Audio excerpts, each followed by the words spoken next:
أعوذ بالله من الشيطان الرجيم بسم الله الرحمن الرحيم وبه نستعين. Today is 13th, is it? Yes. Of September 2020, and we are having session number 1 on the topic of Erfuantum prayer. I've changed the topic. I told you we wrote a different topic, but in the meantime, when I was at home, I thought maybe a better title for today's discussion would be Erfuantum prayers or dua of Erfuantum. Who knows what is Erfuantum? No one? Yes, Daniel. What is Erfuantum? A quantum? No. Wait, what? Okay. Even No, I know. Okay, say Combination of Irfan and quantum. Yes, Erfan and quantum. We have named it Erfuantum. So most of our topics often is from an Erfuantum perspective, and sometimes some neuroscientific material will be blended in. But anyway, I'm showing you the work smarter, not harder. That's my personal slogan. I like to show that always at the beginning, and that working smarter is gaining knowledge, right? You agree with me, Daniel? Yeah. Okay. And the topic is Erfuantum prayer. How can we make our dua powerful and acceptable? That's the main topic. And the first question I put here, can dua cause major achievements like healing and or other stuff? So I'll show you a short video clip, and please watch it. But before I do that, I remind you the reasons the administration groups noticed that I changed the topic the very last moment, right? Remember, Shukriya? I gave it one topic, and then suddenly I changed the topic just before she announces that, because it just came to my mind.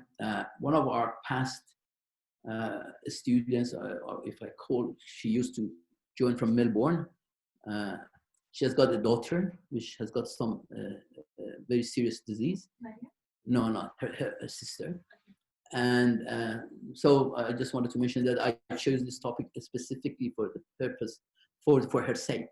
But anyway, that's a topic that we all can learn about it. So let's get on to this.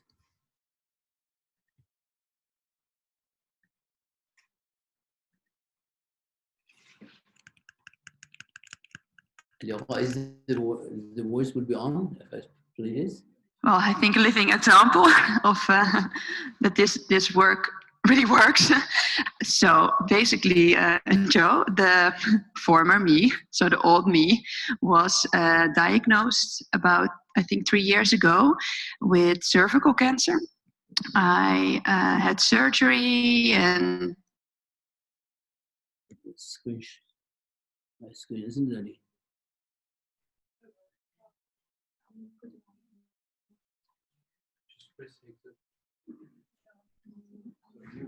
Working now?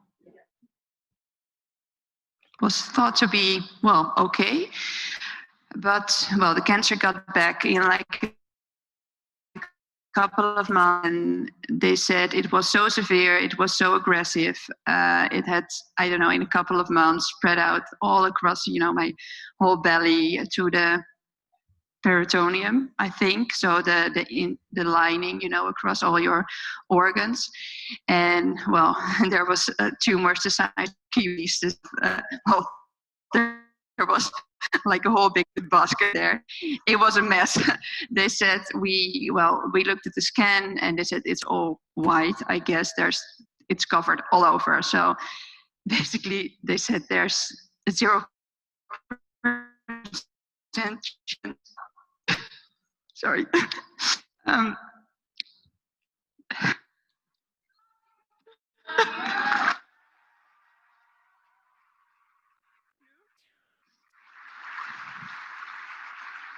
So we knew, my husband and I, we knew going into the interview with the doctor, because I felt it was wrong. I felt it for a long time. And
point, they just basically said, you know, go home and die. And after the chemo and everything they did to me, I was just sent home, and there was like no doctor in the Netherlands who would even, you know, help me. Germany, and I did expensive treatment. We lost all our money. We went through lots of difficult times. And well, then you showed up in my YouTube stream.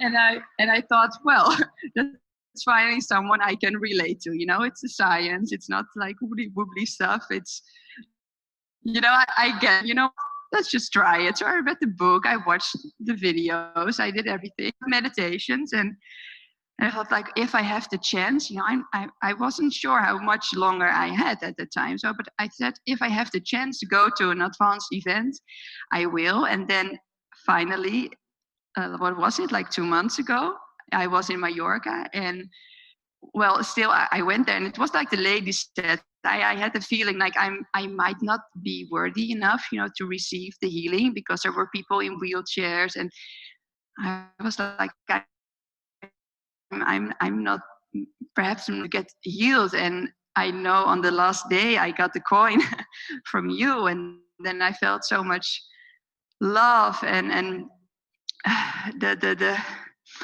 gratitude, yes, already just from being selected, I guess. And gratitude is okay. Just curious. And that's true. That's true. Because, and you know, I'm not like I'm very analytical, so I wasn't like up to that.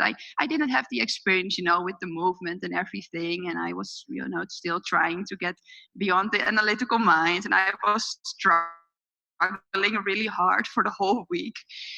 And I can only tell that this is so true, because I know before I had the healing on the last day, and when I walked into the room, I felt it already. I knew I was okay, and I laid down, and you people, they were still standing up, you know, still putting their hands over their hearts, and I laid down on the ground, and instantly my body started shaking. I was like this, and just, and that went on and on and on, and at some point I think it felt like something just grabbed here, something inside of me just pulled it out, and I thought, it's gone, it's lifted, it really.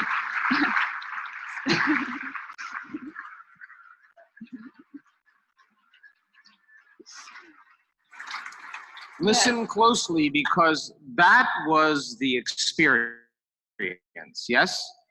Now, there should be an effect in her biology as a result of it, yes or no? Yes. So, well, here comes the cool part. So, you know, and it happened, and I was laughing and crying, and I felt so blessed, and I went home the same night, and I came home, and I told my husband, you know, I think I'm okay. I think I'm healed. I'm pretty sure, but yeah, it's, you know, it's difficult with cancer. It's not like I could easily see anything. I was like, okay, now, you know, I feel I'm okay. We have to prove it, you know, because otherwise people are not going to believe me. So we went for a scan, and just before we came to this event, I had the results, and I've done a PET-CT scan, and they actually pulled me twice to make sure. And there came the words I thought I would never hear from a person wearing a white coat. But he said, you know what? There's absolutely nothing to worry about. There's no single trace of cancer left in your body.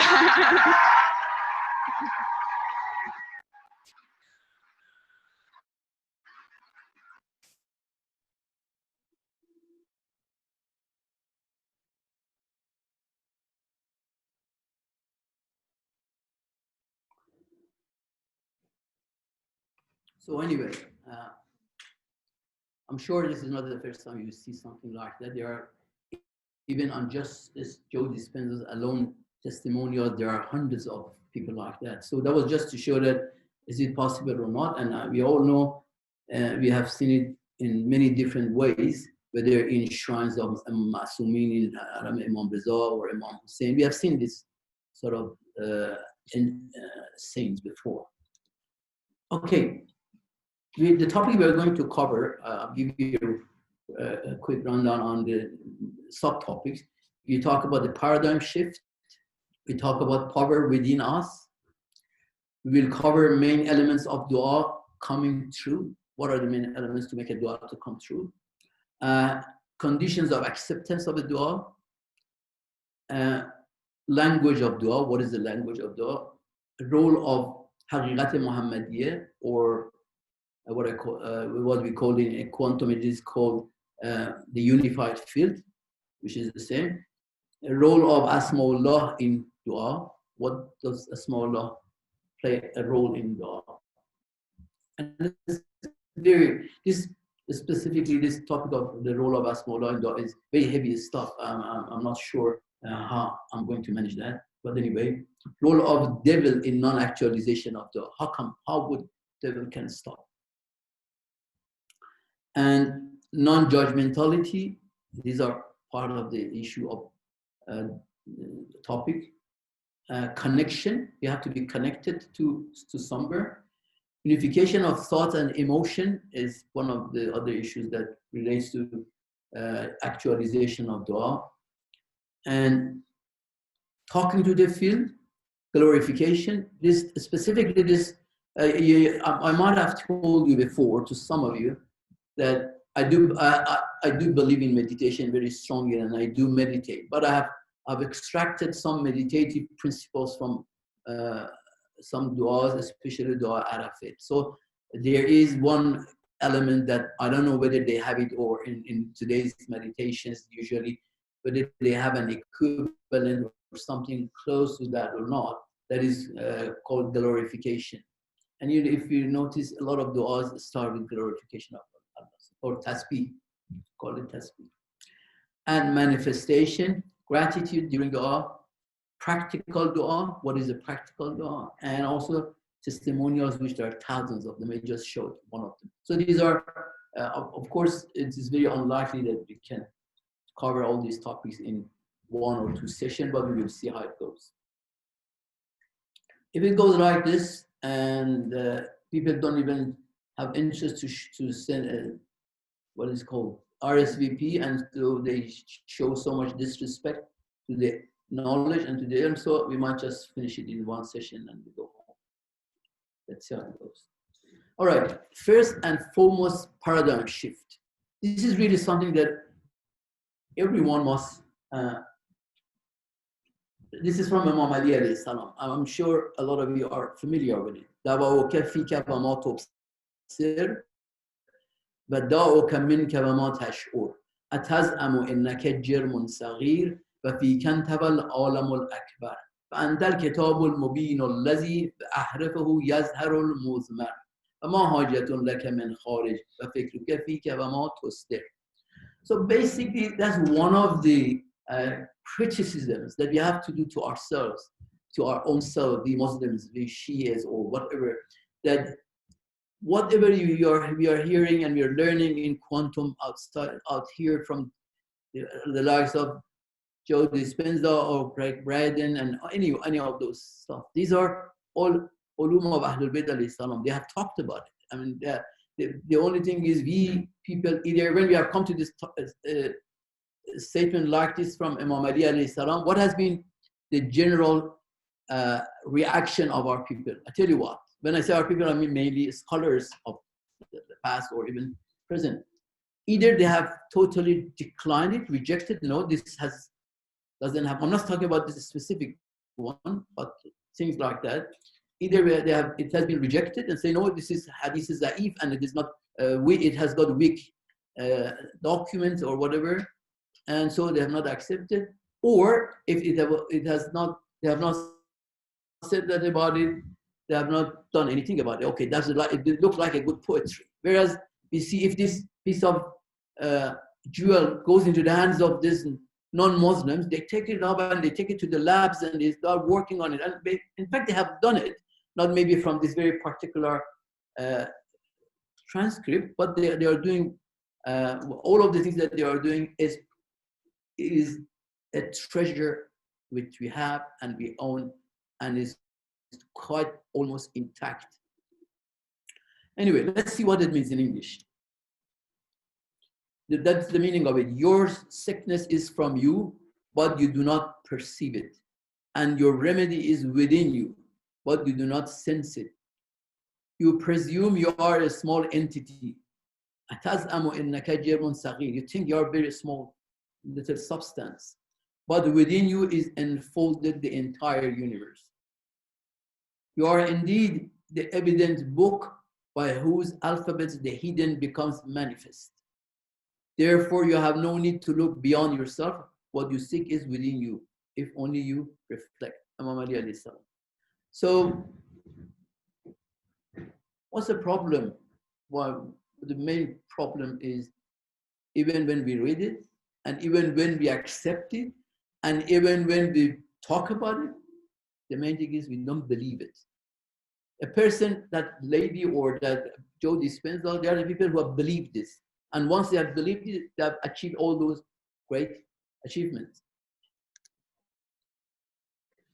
And a few other things I just want to mention and pass about paradigm shift. We had to really change our paradigms. The paradigms we have lived with from, I'm talking about myself from my childhood, the things that I've been told, the things I've been taught in the school, in high school, at the university, at the member, at majalis at home, and all those things. I really, when I started to do my own research and learning, I found a lot of stuff that I cannot accept anymore. So that's what I call a paradigm shift. I really have not made an exhaustive list of the areas that we have to shift our paradigm.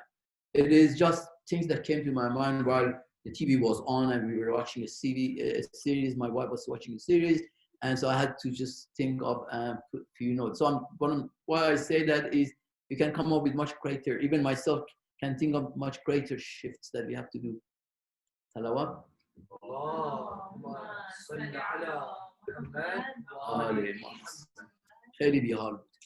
Work smarter and harder is, of course, the main paradigm shift.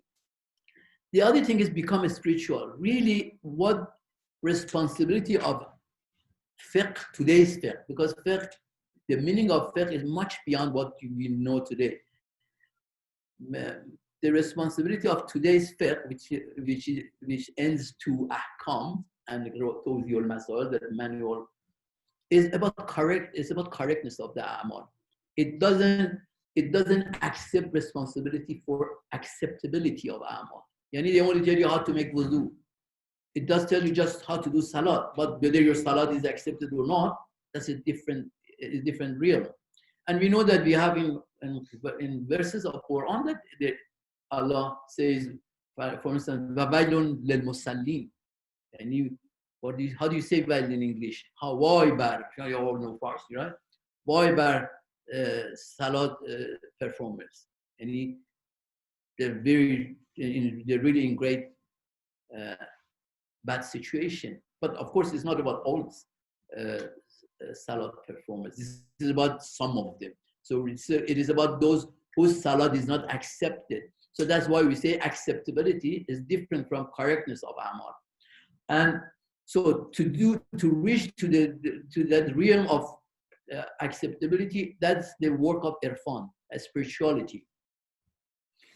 And as one thing, and I just briefly probably tell about, I received a message a few days ago. Some of people of yourselves among our own crowd sent me a scholar from, I think, in Australia. It was just 3 minutes of that talk came to me, and she was asking me what do I think about what she said. And it was pathetic, really, the way that man, and a scholar with a big turban and very eloquent talk. I enjoyed it. She had such an eloquence in his talk, very beautiful English. But he was taking you all know Rumi, right? Rumi is very famous. He's such a universal figure and person who whole world are fighting to say this Rumi belongs to us. And that person had used one poetry of Rumi that in that poetry Rumi had said that Abu Talib had not accepted Islam, and so he goes to hell, something like that. And from that particular statement of Rumi, he just demolished Rumi in his talk, that he is such a worthless, look at these people, look at this. This is not the way, I mean, this is the state of how we look at Irfan. My point is not about the person. I usually don't have anything to do with people. My point is, when we want to evaluate something or somebody, I'm just teaching, I'm trying to teach this to you. When you come across to something like that, there are ways to evaluate a person, whether he has got credentials or not. Number one, as I told you this from at the very first session, that there is not such a thing that you find someone in the world that whatever he has said is all correct. There is not such a thing, right? You find me an alim and a scholar, show me, throughout the whole history, from the day one, apart from Masumi, there is no one that we can claim that whatever he has said is correct. That's one thing. Second issue is, when you claim someone, if you want to denounce someone, you must know all his thoughts. To know someone's thought, man, that means you have to have read all his books. You have to have read all Masnavi. You know, Masnavi is a huge book. I can't remember the number of lines of poetry in it. And there are people who study 25, 30 years just to become expert in Masnavi. And even a lot of foreigners, a lot of non-Muslims, Westerners, they go to university and they took some, of course it's not a graduation in Masnavi, it is part of their work. Then when they come out, they go to private teachers for years to come to learn what Masnavi is, what it says. So if you want to denounce someone, you have to really know all his, and he has also denounced Ibn Arabi as well. Okay, the same thing with Ibn Arabi.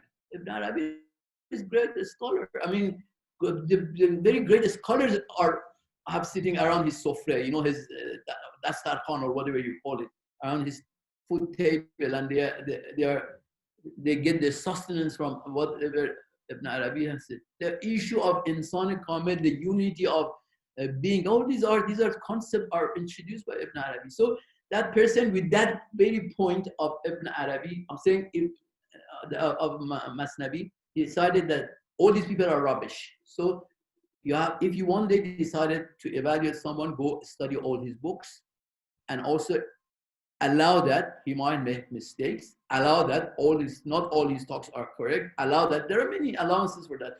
Even Ibn Arabi, which is so famous, the great scholars like Imam Khomeini, like Allama Tabatabai, they have made comments on some of their works, and they have rejected that, of course, but they love him. I mean, when I say they love him, they hold a great respect for him.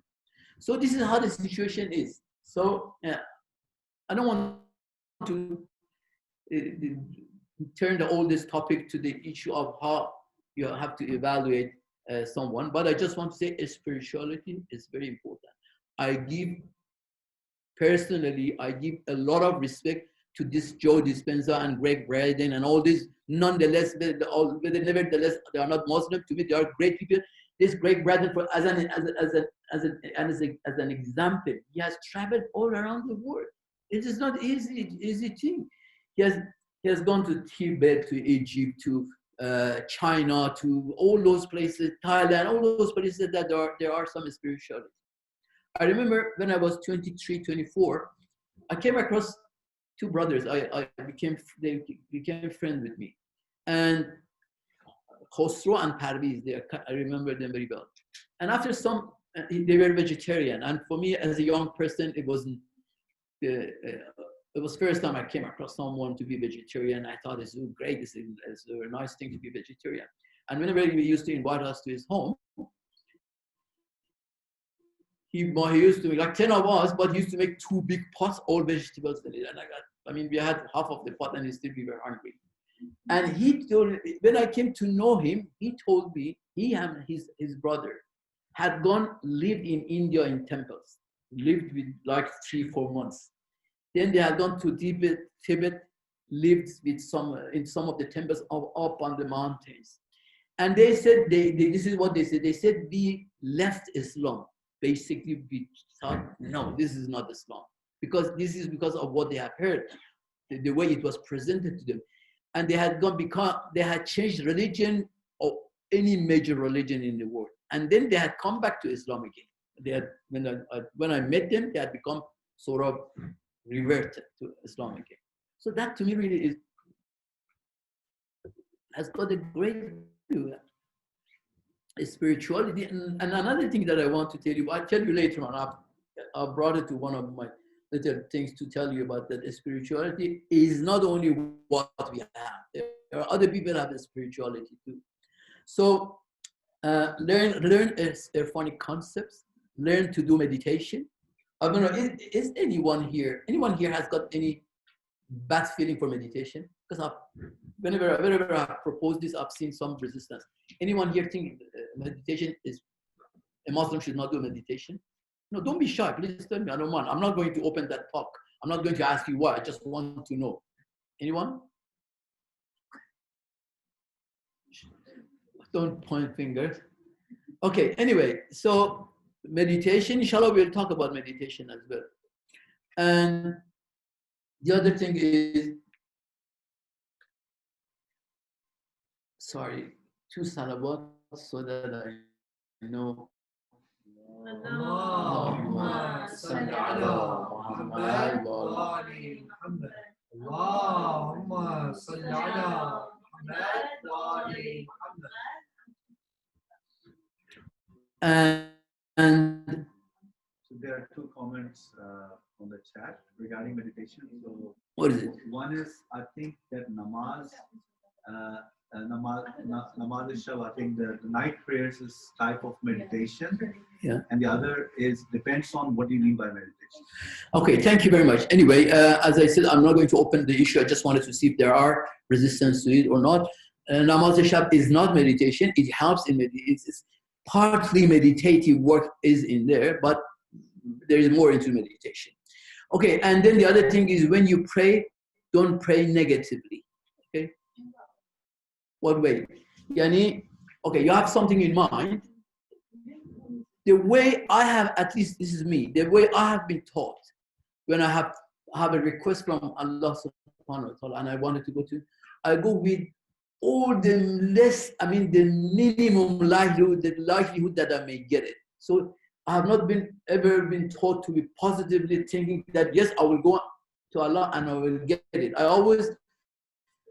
This sort of environment was created in my mind. Maybe I misperceived it, was okay, Allah gives it to probably about 1% of the people. Not everyone can get it. That was a type of thing. So when I say negatively, be 100% positive that you will get it. Just pray positive. Don't pray negative. And the other thing is, don't be judgmental. Being judgmental is one of those problems with most of us. And judgmental is not only about each other. That's one of the ways to be judgmental. We usually do judge each other, isn't it?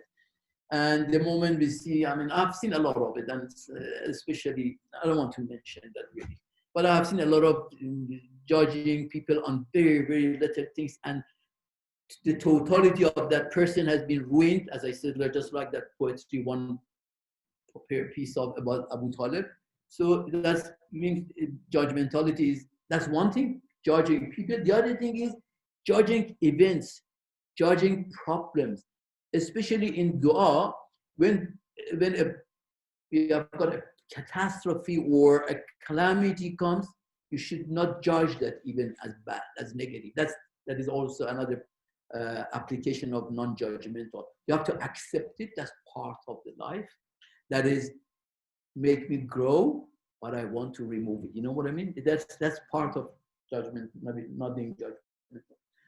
Don't think non-Muslims have nothing and only we have the substantial truths. That's part of the thing.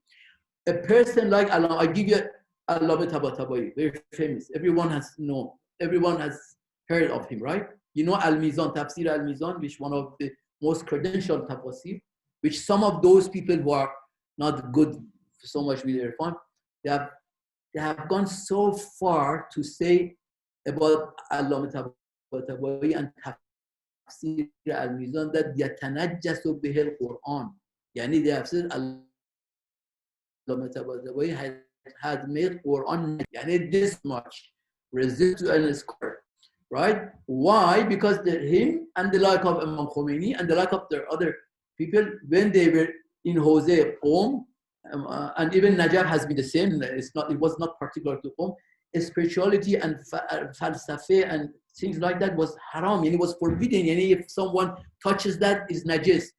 And Imam Khomeini himself says that the people there in Jose, they were careful not to drink from that pot. The pot, water pots were there on the courtyard. They put it there, not to drink from that pot that my son had drank from it because it was najis. That's the way.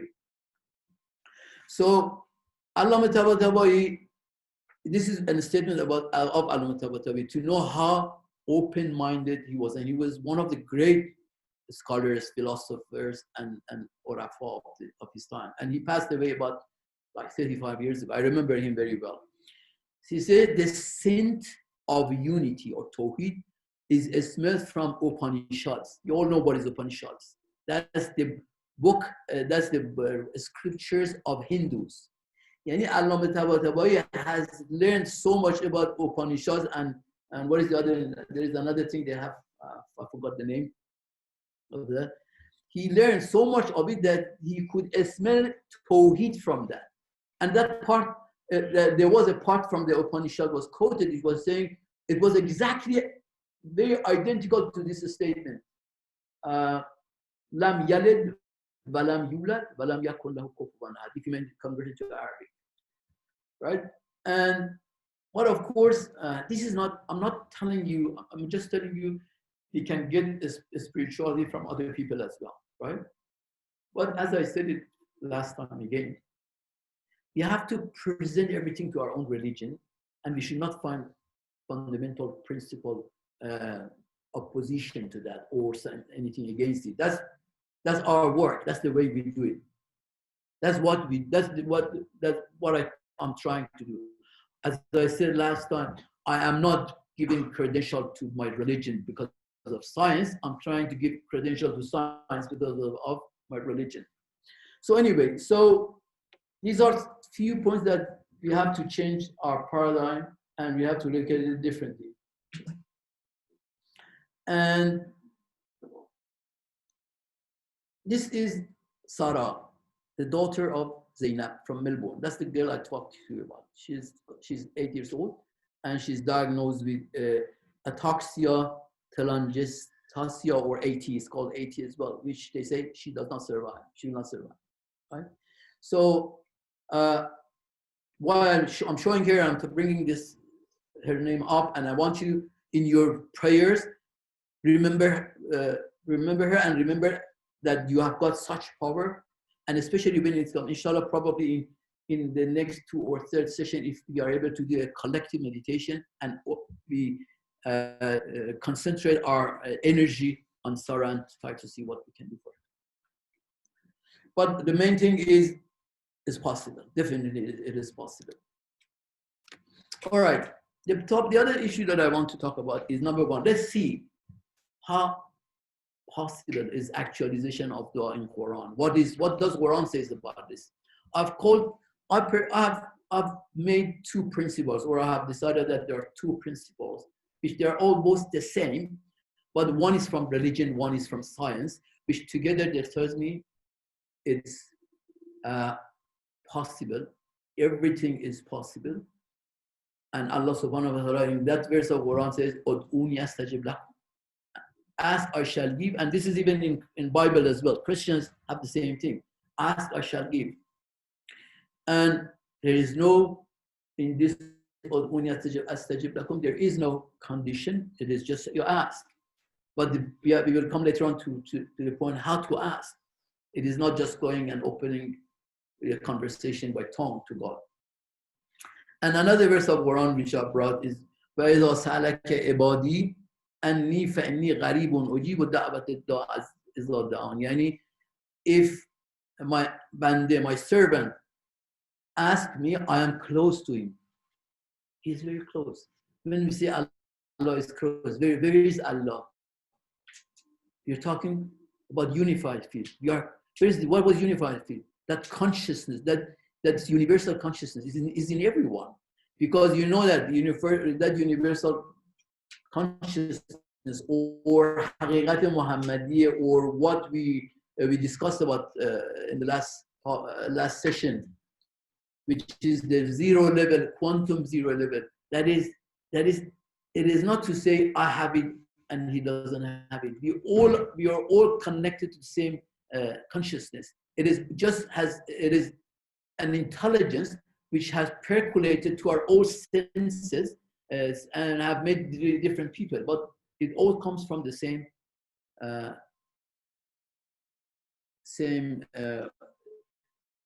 field, or it all comes this energy which is from the ocean of existence. So that's principle number one, that how inevitable is actualization as per the Quran. And the other thing is actualization of dua, and principle number two, that's uncertainty principle of Heisenberg. How I told you about this, right? Okay, do you remember? Let's go and watch this clip together. You have watched it, but I want you to watch it again.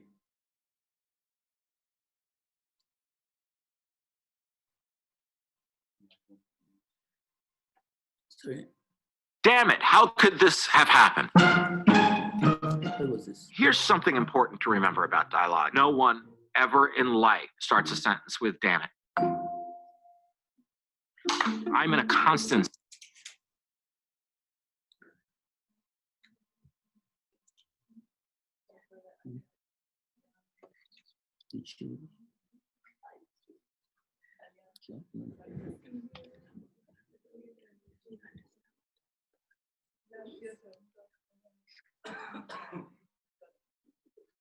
Okay. School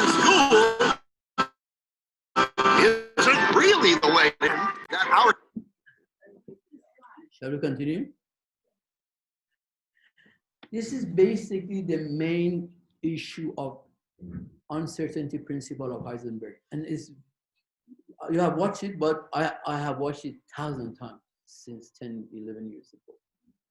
Our senses are playing tricks on us. You just gotta wonder, what is this reality that we find ourselves in? Quantum physics says it's all just waves of information. Do I believe that? I hope so. Yikes! And here we are, the granddaddy of all quantum weirdness, the infamous double slit experiment. How particles, or little balls of matter, act. If we randomly shoot a small object, say a marble, at the screen, we see a pattern on the back wall where they went through and hit. Now, if we add a second slit, we would expect to see a second band duplicated to the right. Now, let's look at waves. The waves hit the slit and radiate out, striking the back wall with the most intensity directly in line with the slit. The line of brightness on the back screen shows that intensity. This is similar to the line the marbles make. But when we add the second slit, something different happens. If the top of one wave meets the bottom of another wave, they cancel each other out. So now there is an interference pattern on the back wall. Places where the two tops meet are the highest intensity, the bright lines, and where they cancel, there is nothing. So when we throw things, that is matter, through two slits, we get this, two bands of hits. And with waves, we get an interference pattern of many bands. Good so far. Now, let's go quantum.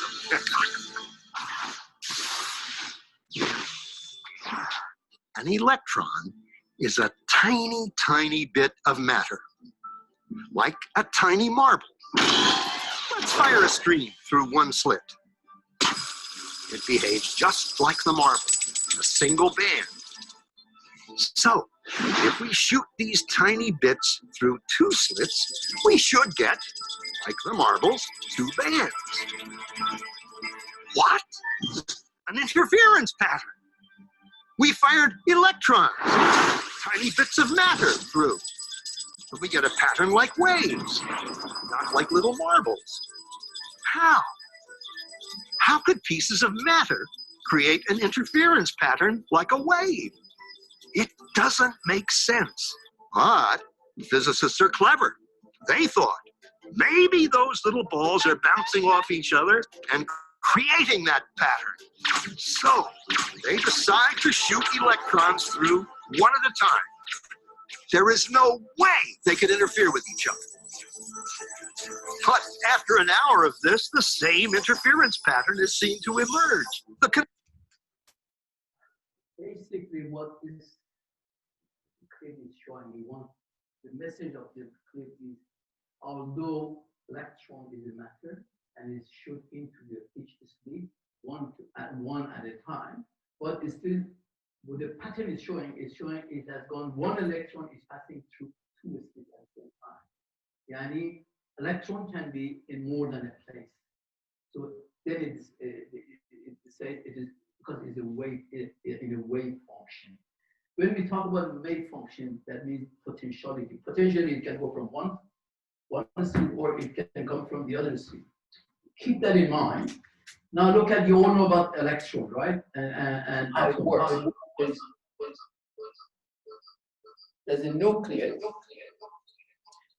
and salawat.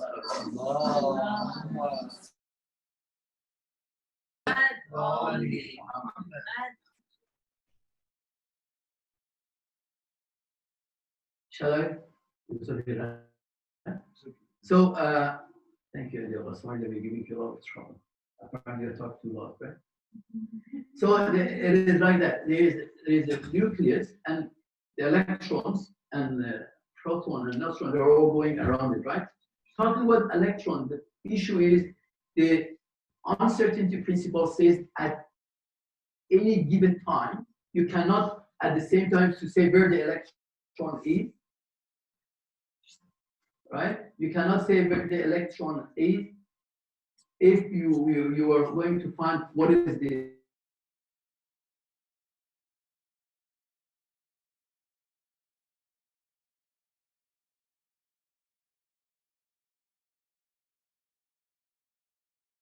basically they usually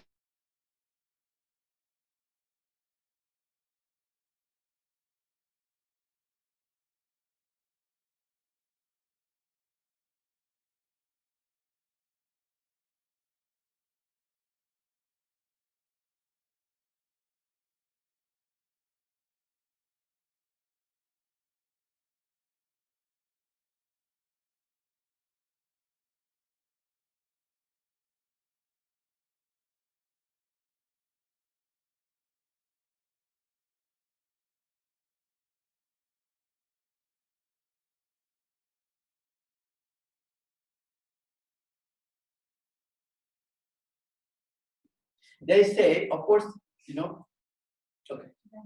You do? Good. Very good. You tell me later, okay? Daniel is a scholar, I tell you. He's very a scholar. He's got very scholarly life. All the time he's researching and learning. So multiverse is the concept is why the electron is here and the next second is not here, is in another universe. And doing the same thing is rotating around another nucleus in another universe. Does that make sense? From your faces, I can see that I don't make sense. So when this electron is going, let's say it's going this circle, is 1 second is here, the other second is here.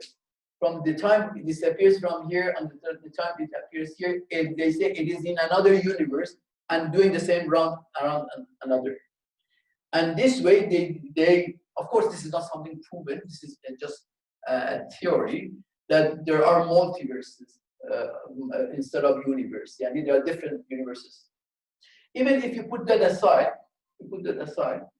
go back to that field of potentiality itself. Potentiality that this electron is in the way it's going there. I'll come back to it. The way it's turning around is going like this. There is potential of by watching of the observer, which comes at the end of this.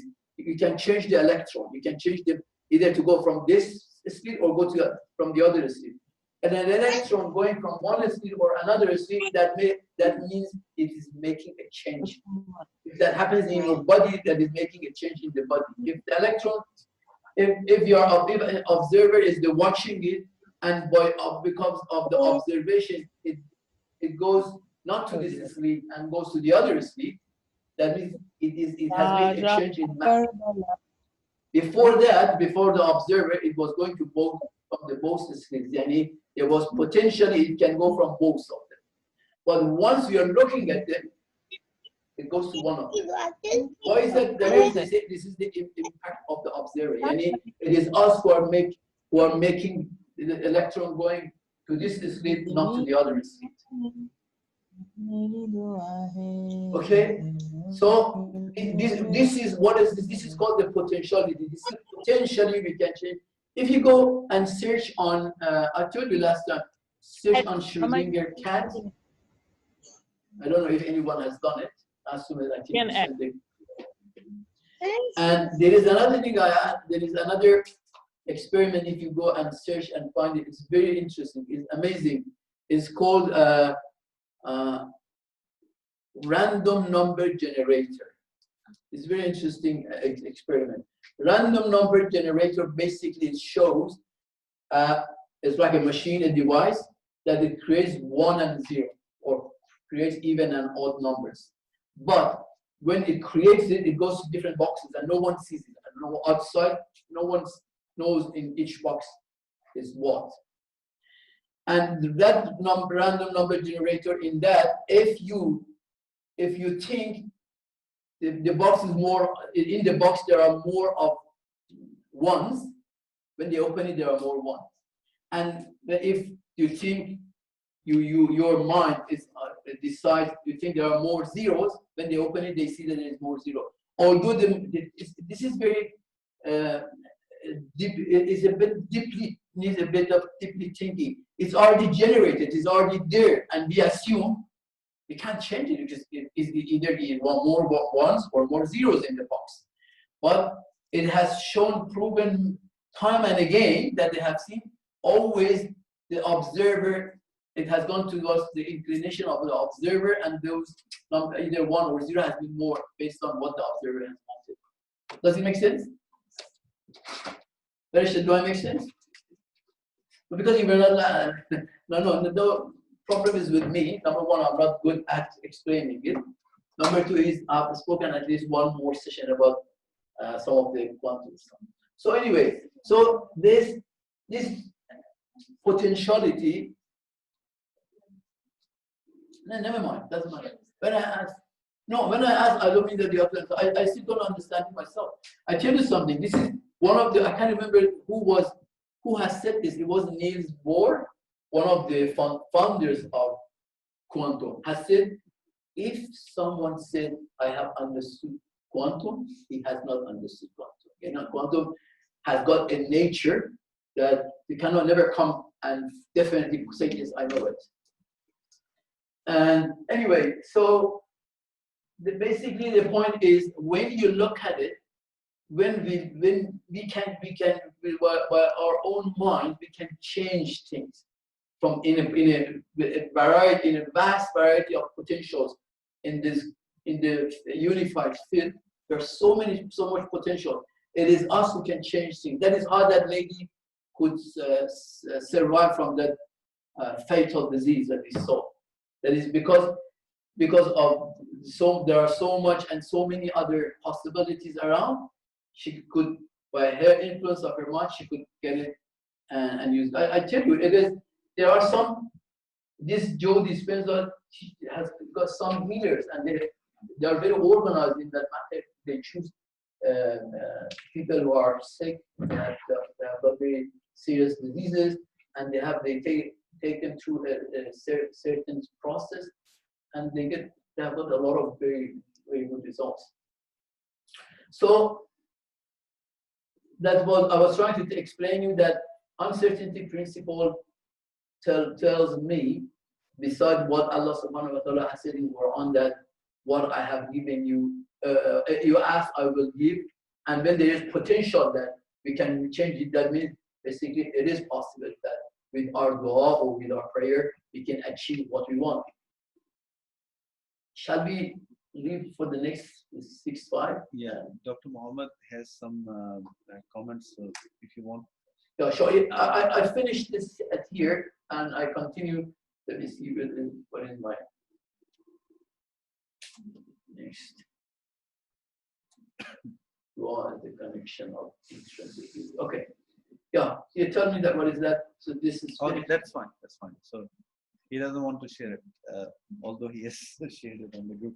But no, he says it's just his comment. He doesn't want to. He wants you to continue. That's why he's saying it's okay, don't share it. But I think if, Mo's taking questions now. Yeah, I take about 5 minutes of questions. If there's So just tell her Mo has finished it anyway, and we are taking questions now. Yeah.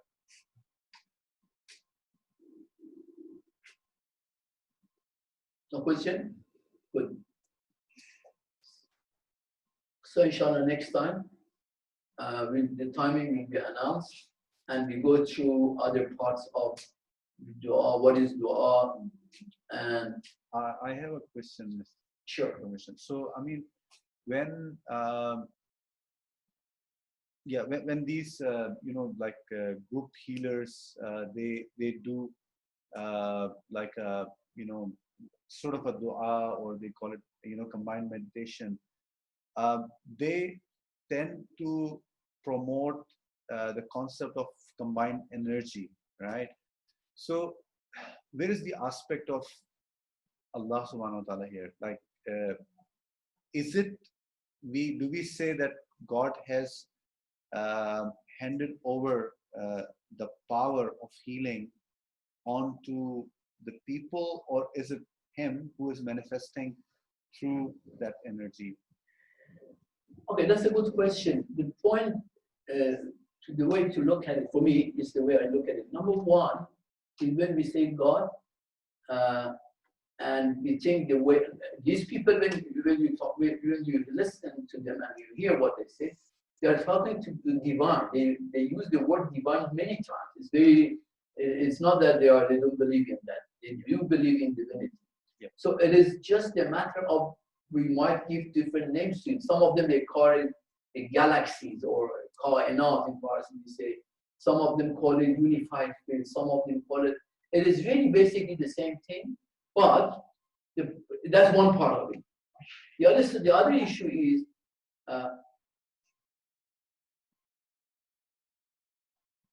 Allah's name are working. Allah has got different names, right? And not like that person. This is a serious, what I'm telling you, this is very serious. There was someone very important person, up until sometime he was saying and writing, what is this you call Allah's name, Asma'ullah? It's like if someone has got a name Mahin and Shaheen as well, you call them two names. So he was taking that Allah's name are just like that, just a word to call. But Allah's name are attributes of Allah, right? And those attributes are working. Basically, these people are using the name of Shafi of Allah subhanahu wa ta'ala. So whatever name you want to give it. So no, you are not put God aside. It is still using God's Ismullah. Thank you. So there is a question, with your permission, Sister Nouri Hussain. I'm reading it on her behalf. Thank you so much. The question is the ayat in Quran which says, if you are grateful, I will give you more. Is this the basis for law of attraction?